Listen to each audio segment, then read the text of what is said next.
제가 한번 일전에 이제 말씀을 전하면서 그런 얘기를 했었는데, 우리 민족에는 그 DNA에 농경의 DNA가 새겨져 있어서 그 조그만 땅만 있으면 뭘 심으려고 한다라는 말씀을 나눈 적이 있습니다. 제가 군목할 때도요, 그 교회가 있는 부지가 항상 땅이 좀 남아 있었어요. 뭐 첫 번째 초임지 같으면 아예 교회 안에 밭이 있어가지고 동네 어르신들이 밭을 읽었고요. 두 번째 이제 그 임지에서는 교회 건물 뒤에 사실 거기 그 땅이 별로 이렇게 많진 않았거든요. 뭐 한 두 고랑 정도 낼 수 있는 정도 땅이 있었는데 이제 뭐 아무것도 안 심어져 있으니까 교인 중에 한 분이 저한테 말씀을 하시는 거예요. 봄에 목사님 저기다가 땅콩을 심어서 우리 가을에 같이 나눠 먹으면 좋겠다고. 그렇게 하시라고 땅콩 심으시라고. 근데 뭐 농사를 막 기가 막히게 지시더라고요. 땅콩 모종을 쫙 심으시더니 뭐 이렇게 비닐을 깨끗하게 씌워놓은 거예요. 그래서 뭐 여름에도 잡초 하나가 안 자라요. 정말 막 땅콩이 무성하게 이렇게 아주 그냥 푸르게 잘 자랐어요. 그리고 이제 정말 가을이 됐습니다. 그래서 이제 땅콩을 거두셔야 되잖아요. 그래서 이제 비닐을 싹 걷고 땅콩을 싹 뽑았는데 땅콩이 거의 안 열린 거예요.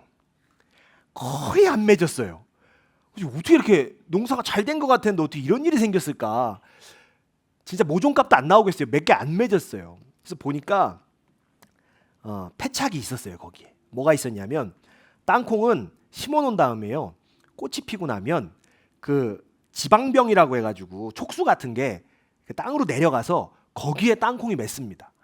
그래서 비닐을 언제 쳐야 되냐면 이게 내려간 다음에 쳐야 돼요. 근데 모종을 심고 비닐을 깨끗하게 쳐놓으니까 땅콩이 맺는 이게 못 내려간 거예요. 이게 그 땅콩이 거의 안 맺었어요. 나눠 먹을 수준이 아니라 그냥 뭐 볶을 것도 없었어요. 네. 이파리는 무성하게 잘 자랐는데 열매는 없어요. 그러니까 결국엔 뭘 지은 거냐면 그 땅콩으로 조경을 한 거예요. 땅콩 조경을. 뭐 결국에 어떻게 됐냐면 싹 뽑아다가 싹 걷어서 싹 태워버렸죠. 그 오늘 우리 본문을 보면 오늘 본문에도요, 열매 맺지 못하는 이야기가 나와요. 네, 오늘 본문에 어떤 얘기가 나오냐면 포도원에 무화과 나무 한 그루가 있었는데요, 이 무화과 나무가 열매를 못 맺는 거예요.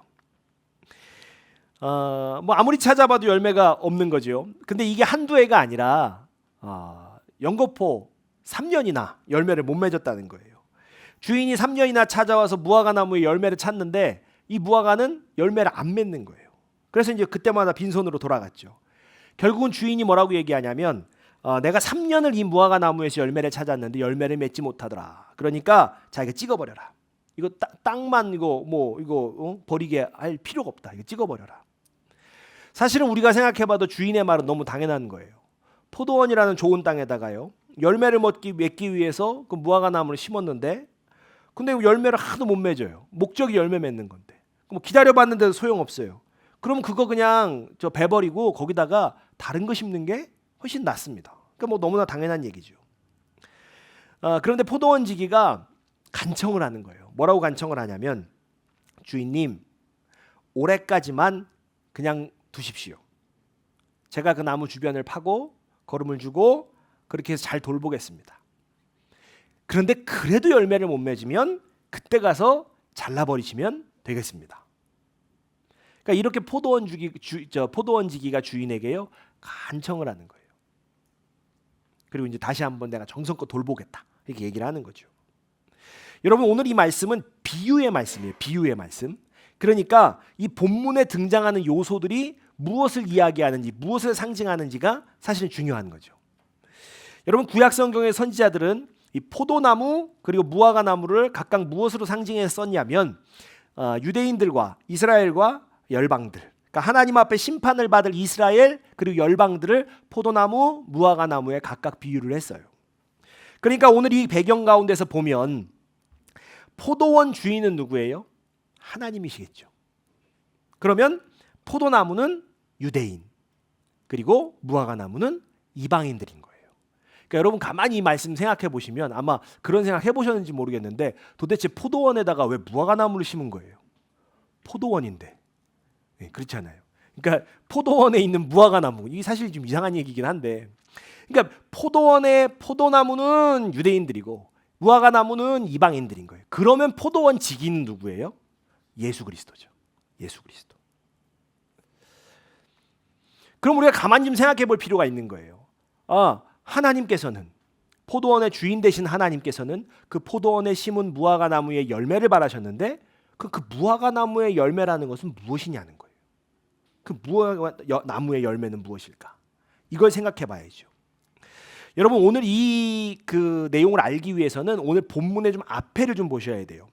누가복음 13장의 1절로부터 5절을 우리가 같이 보셔야 되는데 누가는요 1절과 5절의 말씀 그리고 이어서 오늘 우리의 본문을 사실은 그 두 가지 이야기를 묶어서 하나의 이야기로 하고 있거든요.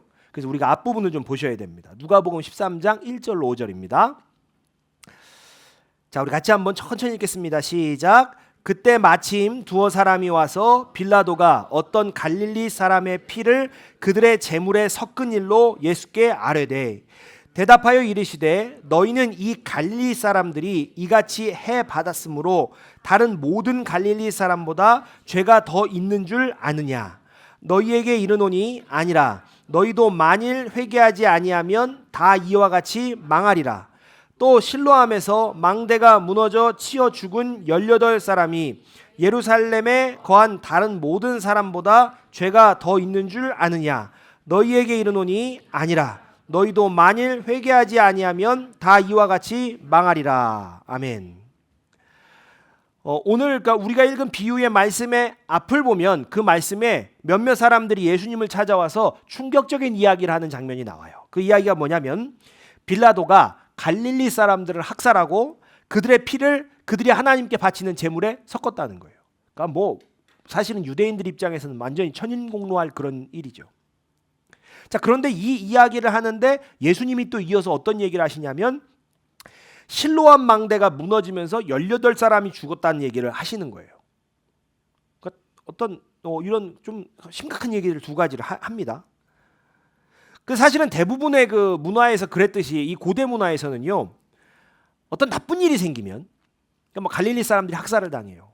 또 막 망대가 무너져서 18사람이 죽었어요. 그런 나쁜 일이 생기면 유대교 사람들도 어떤 생각을 했냐면 야, 저 사람들이 무슨 잘못을 했을까? 이런 생각을 사실은 궁금해했어요. 그러니까 끔찍한 일을 당하는 사람들을 보면 무슨 생각을 한 거냐면 야, 저 사람들은 어떤 큰 죄가 있어가지고 하나님 앞에 벌을 받았을 거야. 그 죄가 뭘까? 이런 생각을 한 거예요. 그런데 예수님께서는요 오늘 말씀을 보면 그들의 생각을 단호하게 부정하세요. 이렇게 말씀하시죠. 너희는 이 갈릴리 사람들이 이같이 해 받음으로 다른 사람보다 죄가 더 있는 줄 아느냐? 너희에게 이르노니 아니라.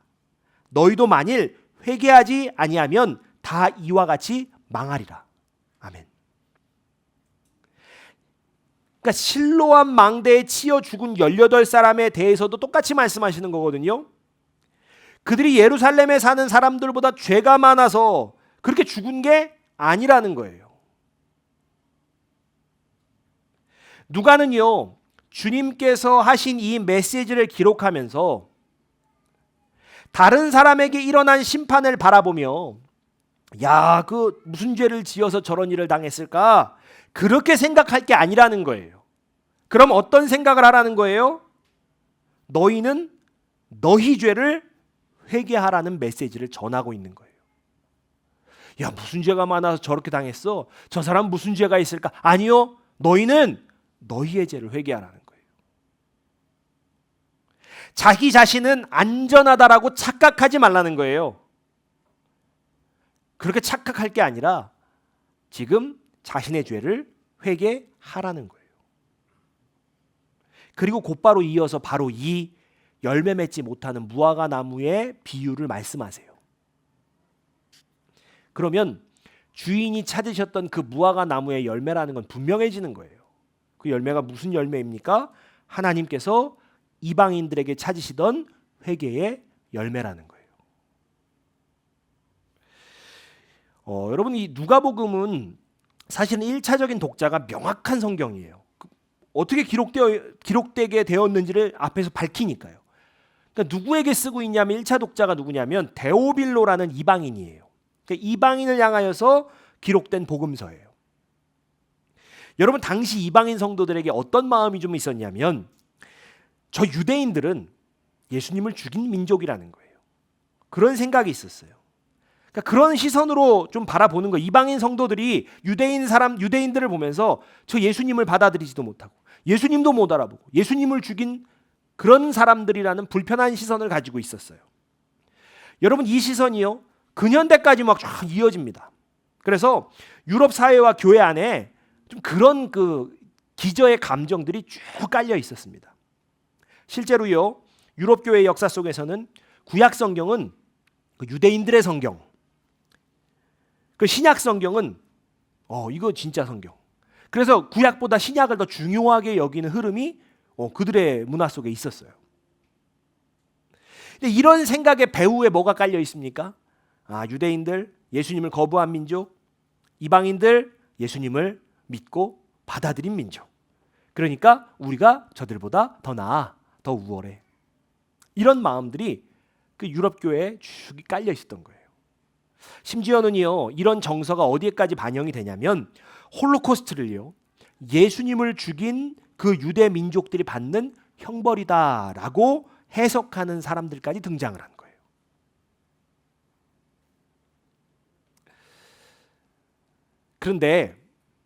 그런데요 오늘 본문의 누가는요 뭐라고 얘기하고 있냐면 사람에게 일어난 일을 보면서 그 사람이 어떤 죄를 지어서 그렇게 됐는지를 생각할 게 아니라는 거예요. 유대인이든 이방인이든 뭘 해야 돼요? 자신의 죄를 돌아보고 회개해야 한다는 메시지를 전하고 있는 거예요. 저 유대인들이 어떻게 해서 어떻게 된 거 그게 중요한 게 아니에요. 이방인이 어떻게 해서 어떻게 됐다? 무슨 죄가 어떻게 했다? 그게 중요한 게 아니에요. 그걸 보라는 게 아니에요. 자신의 죄를 보고 자신의 죄를 회개해야 된다라는 메시지를 누가는 전하고 있는 것입니다.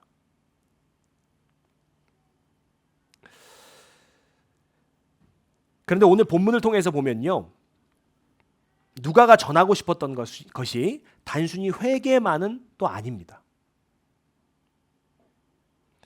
우리 다시 한번 본문으로 돌아가 보면 포도원 지기는요 이 무화과 나무를 찍어버리라는 주인에게 뭐라고 얘기하냐면 제가 땅도 파고 거름도 주고 잘 돌보겠습니다.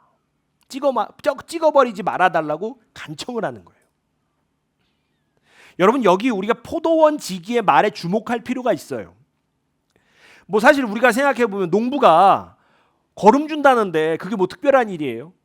특별한 일 아닌 것 같잖아요. 그런데요 무화과 나무는 원래 척박한 땅에서 잘 자라는 나무예요. 그래서 이 나무는 뭐 따로 거름을 주거나 하지 않아요.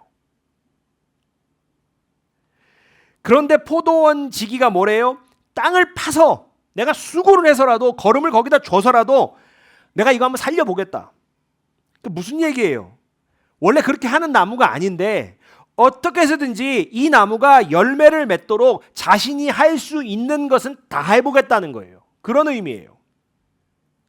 그러니까 이방인인 우리가 어떻게든 회개의 열매를 맺을 수 있도록 주님께서 할 수 있는 거는 다 하시겠다라는 그런 메시지인 거예요.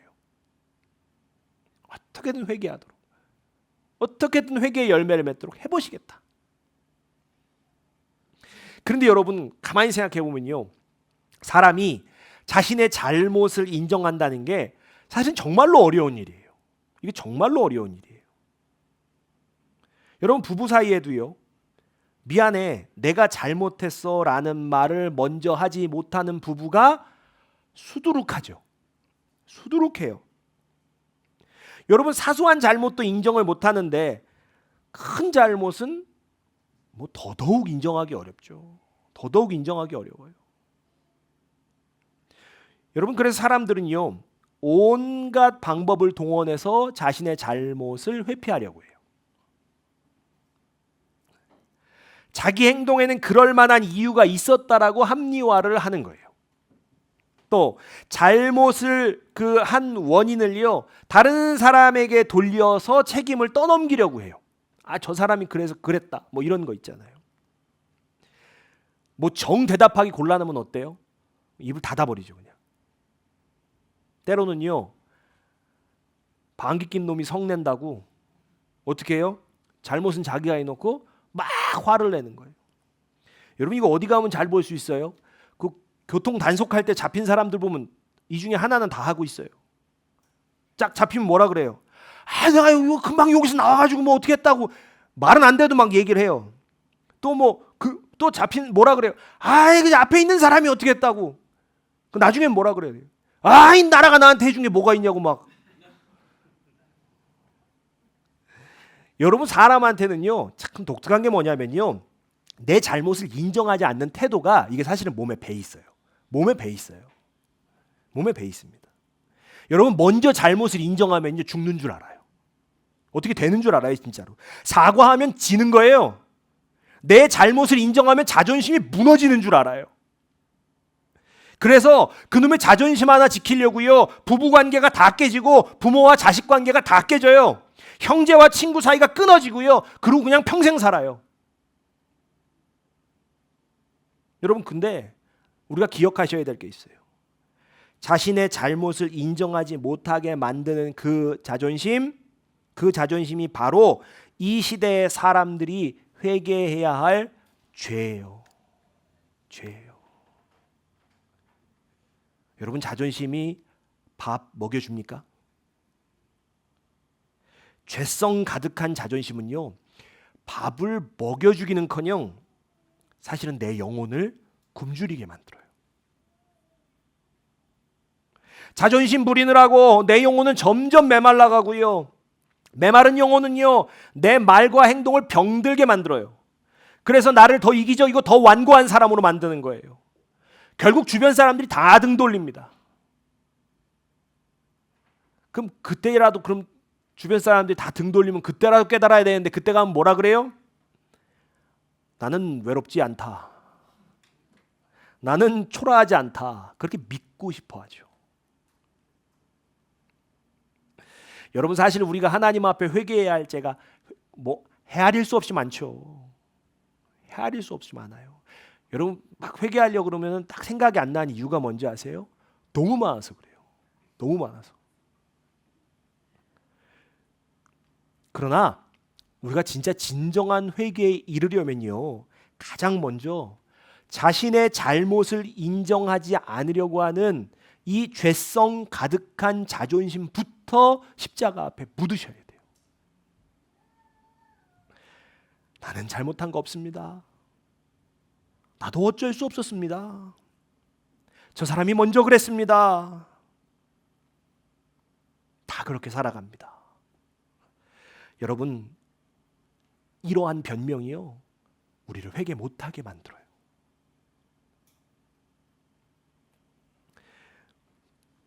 종종 이런 회개의 말씀, 이런 말씀을 전하면 성도님들 가운데 속으로 이런 생각하시는 분이 있어요. 목사님, 당신은 잘하십니까? 가끔 또 못 참고 뱉어요. 여러분 어렵죠. 저도 어렵죠. 그러나 우리가 기억하실 게 있어요. 여러분 회개는요 다른 사람의 잘못을 설명하는 게 아니에요. 여러분 회개는요 내가 왜 그렇게 할 수밖에 없었는지 그 하나님을 납득시키는 것도 아니에요.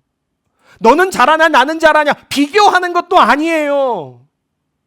여러분 회개는요 죄성 가득한 내 자존심을 십자가 앞에 묻으시고 하나님께 나의 죄를 인정하는 그것입니다. 근데 참 이 회개의 열매 맺는 게 어렵죠. 참 어렵죠. 정말 어려워요. 여러분 예수님을 도대체 몇 년을 믿어왔는데도요 이 열매가 쉽게 안 맺어요. 쉽게 안 맺어요. 본문의 무화과처럼요 잎은 무성한데 살아는 있는데 열매가 없는 거예요. 겉으로는 신앙생활 잘하는 것처럼 보입니다. 근데 하나님께서 찾으시는 회개의 열매가 우리에게 없는 거예요. 여러분 그런데 하나님께서는요 우리가 기억하실 것이 하나님은 분명히 사랑의 하나님이시지만 동시에 공의의 하나님이세요. 여러분 하나님께서 우리를 기다려주시는 시간은 끝없는 시간이 아니에요. 무화과 나무에게 기한이 있었습니다. 그 기한이 있었던 것처럼 우리에게도 분명히 기한이라는 것이 있습니다. 그리고 지금도 그 기한은요, 차오르고 있어요.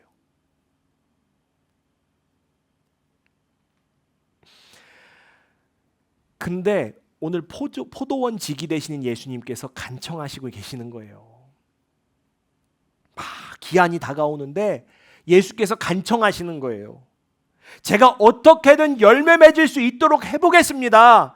제가 할 수 있는 모든 것을 다하여서 이 열매 맺게 해보겠습니다. 여러분, 그 예수께서 이렇게 간청하고 계시는 거예요. 여러분, 잘 생각하셔야 돼요. 회개는요, 내가 선해서, 내가 착해서 하는 게 아니라는 거예요. 내가 다른 사람보다 겸손해서 할 수 있다? 아니요. 뼛속까지 죄인인 우리는요, 스스로 내가 죄가 있다 깨닫고 하나님께 돌아올 수 있는 사람들이 아니에요. 그러면 어떻게 되는 거예요? 포도원 지기가 지금 간청하고 계신다고요. 포도원 지기가 땅을 파고 거름을 주신다고요. 무슨 말이에요? 주님께서 나를 도우시는 거예요. 주님께서 나의 굳은 마음을 파헤쳐 주시는 겁니다. 내가 보지 못했던 죄를 볼 수 있게 주님이 도우시는 거예요. 인정하지 못하였던 죄를, 그 잘못을 인정할 수 있도록 주님이 도와주시는 거예요. 변명하던 입술로 죄를 고백하게 하시고요. 높아졌던 마음을 낮추셔서 하나님 앞에 엎드릴 수 있도록 주님이 해주시는 거예요. 내가 포도원에서 잘라지지 않도록, 캐내지지 않도록 주님께서 나를요, 회개의 자리로 이끌어 주시는 거예요. 그러면 우리가 분명히 아셔야 될 게 있어요. 여러분, 회개할 수 있는 것 자체가 은혜예요. 그게 예수 그리스도의 사랑이에요. 그게 그 은혜예요. 당신의 죄를 깨달을 수 있는 것이 은혜입니다. 여러분, 주님께서 나를 회개할 수 있는 사람으로 만들어 주셨다는 것은요, 정말 큰 은혜인 거예요. 진정한 회개를 하나님께 드릴 수 있는 사람, 큰 은혜 받은 사람이에요. 여러분, 사업 잘 되고 몸이 건강하고 삶이 형통한 것만으로 그게 하나님 은혜다? 여러분, 거기에만 축소시키지 마세요. 하나님 은혜를 거기에만 축소시키지 마세요. 말씀을 들을 때 내 죄가 보인다? 잘못한 사람에게 먼저 찾아가서 내가 잘못했습니다라고 말할 수 있다? 죄를 숨기지 않고 하나님 앞에 엎드릴 수 있다? 여러분, 그것 또한 하나님의 큰 은혜인 거예요. 여러분, 아무리 우리의 사업이 잘 되고 하는 일이 형통하고 몸이 건강하고 원하는 거 다 이루어도요, 자신의 죄를 보지 못하면 그 상태는 결코 복된 상태가 아닌 거예요. 여러분, 내 삶이요, 형통하고 아무 일 안 일어난다고 해서 하나님께서 내 인생을 인정하고 계신다? 여러분, 착각하셔도 안 됩니다. 무화과 나무가 아직 서 있는 것, 그 잎이 무성한 이유는 뭐예요? 뭐 잘하고 있어서가 아니잖아요. 포도원 지기가 한 해만 더 기다리게 해달라고 간곡히 청해서 지금 거기 서 있는 거예요. 우리도 역시 마찬가지인 거예요. 우리가 오늘 아무 일 없이 살고 있다고 해서 또 다시 말씀 듣고 또 우리가 아무 일 없이 예배드리러 오고 또 우리가 회개의 기회를 얻고 있다? 그래서 우리가 잘한 거 아니라는 거예요. 주님께서 우리를 포기하지 않으셨기 때문에 우리가 또 예배드리러 올 수 있고 또 회개할 수 있고 또 하나님 앞에 설 수 있는 거예요. 그러니까 지금 우리가 누리는 시간이요, 이거 당연한 게 아니에요. 주님께서 우리를 위해서 얻어주신 시간이에요. 그럼 어떻게 해야 되겠습니까? 이 시간을, 이 은혜를 헛되이 받으면 안 되는 거예요. 여러분, 하나님께서 기다려주신다고 계속 미룰 수 있는 게 아닌 거예요. 여러분, 포도원 지기가 한 해를 얻었잖아요. 한 해를 얻었으니까 그 한 해가 열매 없이 편하게 한 해 살으라고 준 시간이 아니잖아요. 반드시 열매 맺으라고 한 해를 얻어준 거예요. 여러분, 우리가 은혜를 받는다? 그 은혜는요, 죄 가운데 계속 머물러 있어도 된다는 게 아니에요. 그런 허락이 아닙니다. 은혜는요, 지금이라도 돌이킬 수 있도록 주시는 마지막 기회인 거예요. 여러분, 혹시 지금도 인정하지 않고 있는 잘못이 있으십니까? 사과해야 할 사람이 있는데 자존심 때문에 찾아가지 못하고 계십니까?